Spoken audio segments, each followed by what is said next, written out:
Hello everybody and welcome back. My name is Nix and we just finished Nine Child Street.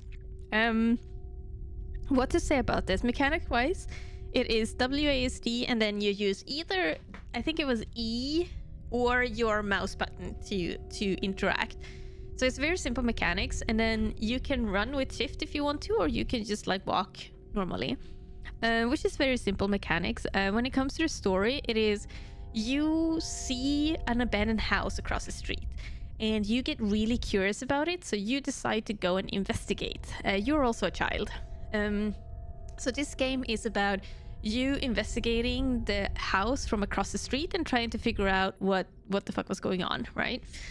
The story is quite simple, but I think that the atmosphere in this game was actually kind of creepy. It had me on my toes quite a lot. There was some sound design that was a little bit strange. I think strange is not the right word, but it wasn't completely 100% fitting to the situation. It was like one or two instances where this happened, so like it's not that much, but otherwise I think that the sound design was quite nice. It was kind of creepy, and like I said, it had me on my toes the whole game. I was convinced that I was going to be chased in this game, which didn't happen, which I'm very, very happy for.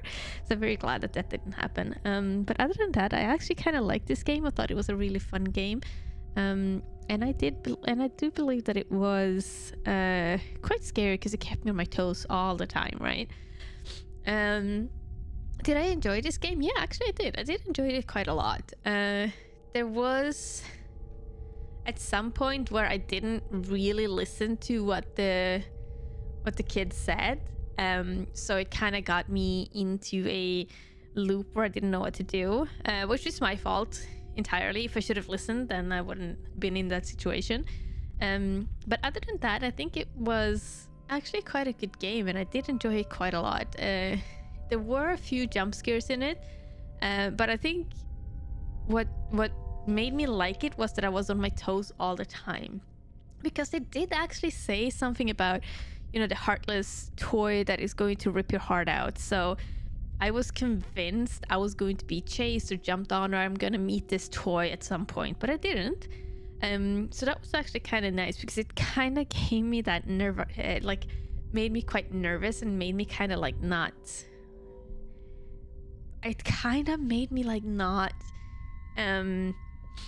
It kept me on my toes all the time, and it made it a lot more creepier than it actually was, which I think it was nice, because then I kept on being scared and like tense, because I was expecting something to happen and it didn't, which was nice. Like, don't get me wrong, in some games I think that when you put that expectations of something's gonna happen, and then if it doesn't, then that brings down the game. But in this game I think that they actually handled that quite well. And even though that I was on my toes all the time and I was expecting something to happen, even if it didn't, there was always something going on in the game, and I always had the objective. So for me, I don't think that it actually mattered that much that it didn't happen, if that makes sense. In some games it's just a lackluster, but I didn't feel like that was the case in this game, so that's actually really good. Would I recommend this game? Actually, yeah, I think I would, because I thought it was quite creepy and it kind of made me tense. And even though I'm quite used to horror games at this point, I felt like this one actually did make me a little bit creeped out, if that makes sense. So yeah, I think I would recommend this. But thank you so much for watching, and I hope I will see you next time. Bye! Thank you so much for watching my video. If you enjoyed it, please don't forget to like and subscribe. And if you didn't enjoy it, then well, you're just gonna have to watch me dance awkwardly once again.